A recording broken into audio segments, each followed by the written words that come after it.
Hi friends, அனைவருக்கும் வணக்கம். நான் உங்கள் ஜோதிடர் ஜெயக்குமார் பேசுகிறேன். குரோதி தமிழ் புத்தாண்டு பலன்கள் 2024 to 2025, அதாவது தமிழ் புத்தாண்டில் பொறுத்த வரைக்கும் குரோதி வருடம் இந்த தமிழ் புத்தாண்டு ஏப்ரல் மாதம் 14ஆம் தேதி தமிழ் புத்தாண்டு பிறக்குதுங்க. இதில் என்ன ஒரு பியூட்டின்னு பார்த்தீங்கன்னா, இதே தமிழ் புத்தாண்டில் தான் மே மாதம் 1ஆம் தேதி குரு பெயர்ச்சியும் நடக்குது. ஸோ எல்லோருடைய வாழ்க்கையிலையும் பார்த்தீங்கன்னா, இந்த வருடமாவது நமக்கு ஒரு விமோச்சனம் கிடைக்காதா, வேலை கிடைக்காதா, திருமணம் நடக்குமா, வெளியூர் பயணம் இனிதாக அமையுமா, பிஸ்னஸ் க்ரோத் ஆகுமா, புதிய பிஸ்னஸ், புதிய வேலை போன்ற விஷயங்கள் நமக்கு நல்லபடியாக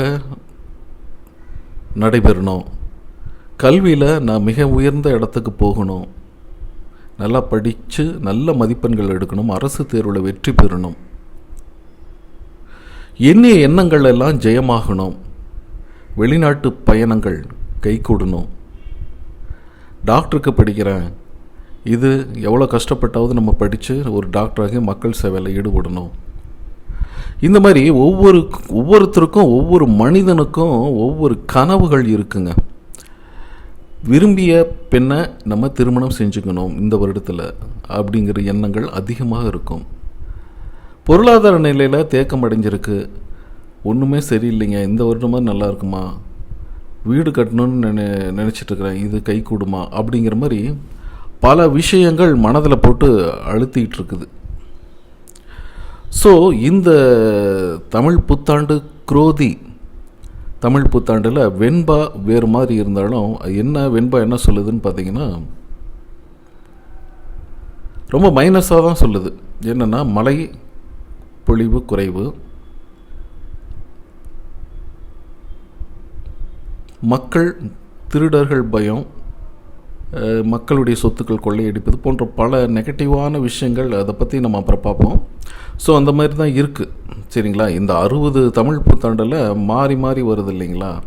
ஸோ சுபகிருது, இந்த மாதிரி 60 புத்தாண்டை பொறுத்த வரைக்கும், 60 தமிழ் வருடங்களை பேரை பொறுத்த வரைக்கும் பார்த்திங்கன்னா, அது அப்படியே சைமல்டேனியஸாக வந்துகிட்டே இருக்கும். ஸோ ஒவ்வொரு வருடத்துலேயும் பார்த்திங்கன்னா இந்த மாதிரி நிகழ்வுகள் நடக்கும் அப்படின்னு போட்டிருப்பாங்க. ஏற்கனவே கொரோனா பீரியடில் வந்த ஆண்டு பார்த்திங்கன்னா அதில் வெண்பாலை போட்டிருக்கிற மாதிரியே ஓரளவு நடந்துச்சு அப்படின்னு சொல்லலாம். எது இப்படி இருப்பினும் நம்ம முயற்சியும் பயிற்சி, கடவுள் நம்பிக்கை, இதன் மூலமாக நம்ம செல்லும் பொழுது நம்ம மலை போல் வந்த துன்பங்கள் யாவும் பனி போல் விலகும். நம்ம எந்த அளவுக்கு அந்த முயற்சிக்காக நல்ல ஒரு பயிற்சி எடுக்கிறோமோ அந்த அளவுக்கு வெற்றி என்பது நம்மை தேடி வரும், ஓடி வரும் அப்படிங்கிறது தான். அதை விட பெரிய பியூட்டி என்னன்னு பார்த்தீங்கன்னா, குரு பெயர்ச்சி, சரிங்களா. குரு பெயர்ச்சி காலபுருஷ அமைப்பிற்கு 2ஆம் இடம், அதாவது குடும்பஸ்தானம், தனம், குடும்பம், வாக்கு அப்படின்னு சொல்லக்கூடிய 2ஆம் இடம். காலபுருஷத்துக்கு முதல் ராசி அப்படின்னு சொன்னால் நம்ம மேஷம் தான். அதே போல் அது 2ஆம் இடத்துக்கு குரு பகவான் மேஷ ராசியிலேருந்து 2ஆம் இடத்துக்கு போகிறாருங்க. ஸோ இது போவது அப்படிங்கிறது 2ஆம் இடத்துலேருந்து தன்னுடைய பார்வைகள், அதாவது குரு இருக்கும் இடத்தை விட பார்க்கும் இடங்கள் பரிசுத்தம், கோடான கோடி நன்மைகள் கிடைக்கிது அப்படின்னு சொல்லப்பட்டாலும், இந்த குடும்ப குரு அனைவருக்கும் பார்த்திங்கன்னா ஓரளவு இந்த வாழ்க்கை துணையை ஏற்படுத்தி கொடுத்துருவாரு. பொதுவான பலன்கள் தான், சரிங்களா. அதே போல் வீட்டுக்கு இந்த வீடு சம்மந்தமாக அந்த மாதிரி முயற்சிகள் எடுப்பவர்களும் ஓரளவு சக்ஸஸ் ஆகும். அது ஒவ்வொரு ராசியாக எப்படி இருக்கும் அப்படிங்கிறது இந்த பதிவில் பார்ப்போம். மேஷம் முதல் மீனம் வரை நம்ம பார்க்கலாம். அதுக்கு முன்பாக நம்மளுடைய நண்பர்கள், சப்ஸ்கிரைப் பண்ணாத நண்பர்கள் சப்ஸ்கிரைப் பண்ணுங்கள். பெல் பட்டனை ப்ரெஸ் பண்ணி ஆல்ங்கிற நோட்டிஃபிகேஷன் எனேபிள் பண்ணி வச்சிங்கன்னா நம்ம சேனலில் புதிய வீடியோக்கள், பயிற்சி வீடியோக்கள், டிரான்சிஸ்ட் வீடியோக்கள் நிறைய நம்ம போடுறோம். நல்ல ஒரு டிப்ஸு இந்த மாதிரியெல்லாம் சொல்லிகிட்ருக்கோம். ஸோ அது உடனுக்குடன் உங்களுக்கு வரும், நீங்கள் அதை பார்த்து தெரிஞ்சுக்கலாம். மற்றும் இந்த பதிவு பிடிச்சிருந்தால் லைக் பண்ணுங்கள், பிடிக்கலாம் டிஸ்லைக் பண்ணுங்கள். உங்களுடைய ஆரோக்கியமான கமெண்ட்டு மற்றும் உங்கள் நண்பர்கள், உறவுகளுக்கு இதை பகிருங்க. வாங்க இந்த ராசிக்காரர்களுக்கு எப்படிப்பட்ட பலன்கள் கிடைக்கும் அப்படிங்கிறத பற்றி பார்ப்போம். குரோதி தமிழ் புத்தாண்டை பொறுத்த வரைக்கும் இந்த சிம்ம ராசிக்காரர்களுக்கு எப்படிப்பட்ட அமைப்பு? மங்களகரமான குரோதி தமிழ் புத்தாண்டு ஏப்ரல் மாதம் 17ஆம் தேதி பிறக்குதுங்க. சித்திரை மாதத்தில் குரு பகவான் மேஷராசியிலேருந்து ரிஷபராசிக்கு மே 1ஆம் தேதி இடப்பெயர்ச்சி. சனி பகவான் கும்பராசியில் பயணம் செய்கிறாரு. இந்த ஆண்டு இறுதியில் அதிசார சனியாக மீனத்துக்கு போகும்பொழுது ராகு சனி சேர்க்கை ஏற்பட போகுது. இதனால் சிம்மராசிக்காரர்களுக்கு என்னென்ன பலன்?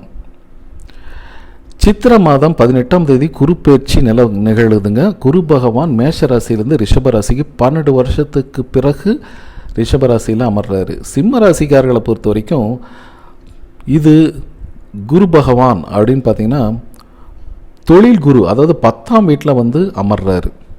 ஸோ தொழில் ஸ்தானமான குருவின் பார்வை உங்கள் ராசிக்கு 2, 4, 6ஆம் வீடுகளில் பதிய போகுது.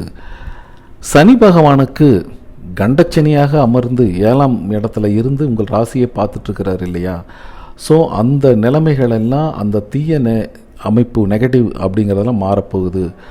குரு 10இல் வந்தால் பதவிகள் மாற்றம் ஏற்படும் அப்படிங்கிறது விதி. ஆனாலும் இந்த காலகட்டத்தை நீங்கள் ஏதாவது ஒரு பதவியில் இருக்கீங்க, அதுலேருந்து மாறி வேறு பதவிக்கு போவீங்க. வேலையில் இருந்து நல்லதொரு வேலை, அதாவது மாணவர்களாக இருந்தால் படிப்பு முடித்து வேலைக்கு போகிறது, ஒரு நல்ல ஒரு மாற்றங்கள் அப்படிங்கிறது. பிஸ்னஸ் ஒரு க்ரோத் பிஸ்னஸ் பண்ணிகிட்டு இருக்கிறீங்க, அதை மாற்றிட்டு வேறு பிஸ்னஸ் அல்லது அடிஷ்னலாக வியாபாரத்தில் மாற்றம் வரும், பதவியில் ப்ரமோஷன், வண்டி வாகனங்கள் சொத்து வாங்கிறது, இந்த மாதிரி உத்தியோக உயர்வு.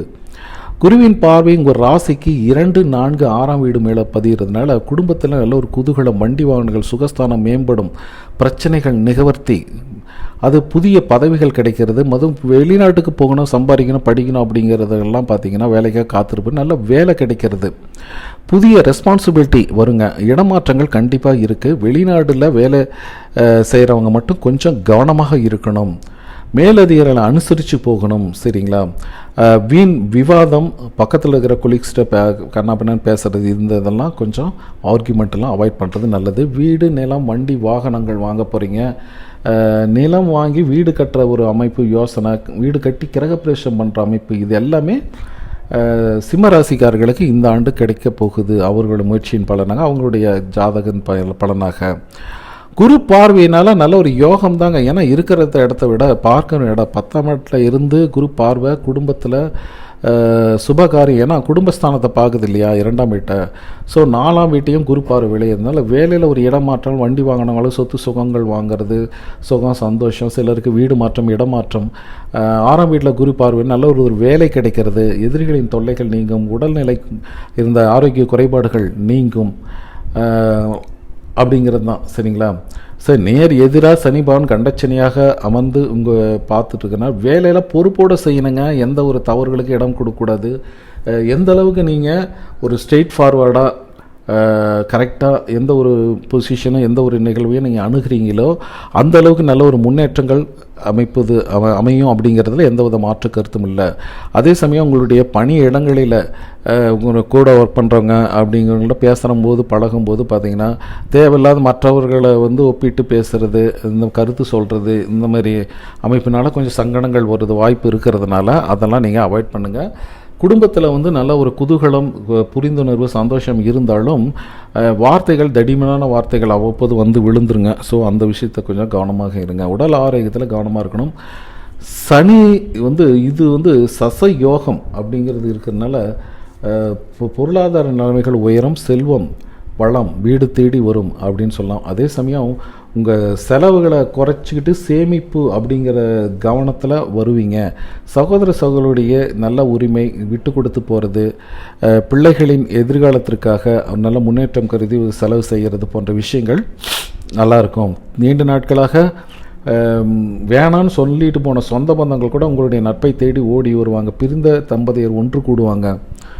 அதே போல் இந்த ராகு கேதை பொறுத்தவரையும் குரோதி ஆண்டு முழுவதும் ராகு பகவான் உங்கள் ராசிக்கு 8ஆம் இடத்துல பயணம் செய்கிறாரு. தனம், குடும்பம், வாக்கு ஸ்தானத்தில் கேது பகவான்.